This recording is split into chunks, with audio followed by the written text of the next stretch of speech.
आमचं गाव आहे, जे गाव या जिल्ह्यातले लोकप्रतिनिधी आहेत, या जिल्ह्याबाहेरील लोकप्रतिनिधी आहेत, सामाजिक क्षेत्रातील लोक आहेत, 18 पगड जातीतील लोक आहेत, या लोकांना या गोष्टीची एवढी हळहळ झाली, एक ठराविक लोक सोडता, की त्यांना वाटलं की या माणसाच्या पाठीमागं न्याय भेटला पाहिजे. न्यायाच्या भूमिकेत सगळे रस्त्यावर उतरले आणि याच्यातून आम्ही सुरुवातीपासून जी गोष्ट प्रामुख्याने मागतोय तो म्हणजे न्याय. या आरोपी जोपर्यंत फाशीवर लटकत नाहीत तोपर्यंत खऱ्या अर्थानं न्याय मिळणार नाही. न्यायप्रविष्ट ही प्रक्रिया सगळी झालेली आहे. त्याच्यामुळं न्यायाच्या प्रतीक्षेत अजून देखील आमचे सगळे जे लोक आहेत ते आहेत. आता तसं पाहिलं तर कालच मुख्यमंत्र्यांनी सांगितलं की आता हे प्रकरण आहे संपूर्ण प्रकरण आता फास्ट ट्रॅकमध्ये आम्ही चालवणार त्यांना बी असेल त्यांना फाशीच देणार. त्यांचा पहिल्या दिवशी शब्द आहे. ज्या 7 जानेवारीला आम्ही ज्यावेळेस भेटायला गेलो, आमची व्यथा मांडायला गेलो, एक राज्याचे प्रमुख म्हणून त्यांच्याकडे आम्ही व्यथा मांडली आणि सगळं आम्ही जे घटनाक्रम आहे, जे काय घडलेली परिस्थिती आहे ती जशात तशी त्यांना सांगितली.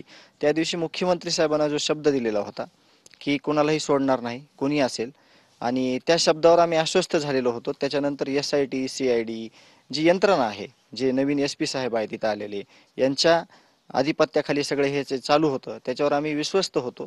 आम्ही विश्वास व्यक्त केला होता की यांनी दिलेले शब्द हे नक्कीच शेवटपर्यंत नेणार आणि त्याच दिशेने ही सगळी वाटचाल आहे. परंतु अजून एक ह्याच्यातला पार्ट राहिलेला आहे, तो म्हणजे ही घटना कुणी केली ही काल स्पष्ट झालं, पण का घडली हे अजून स्पष्ट होणं बाकी आहे.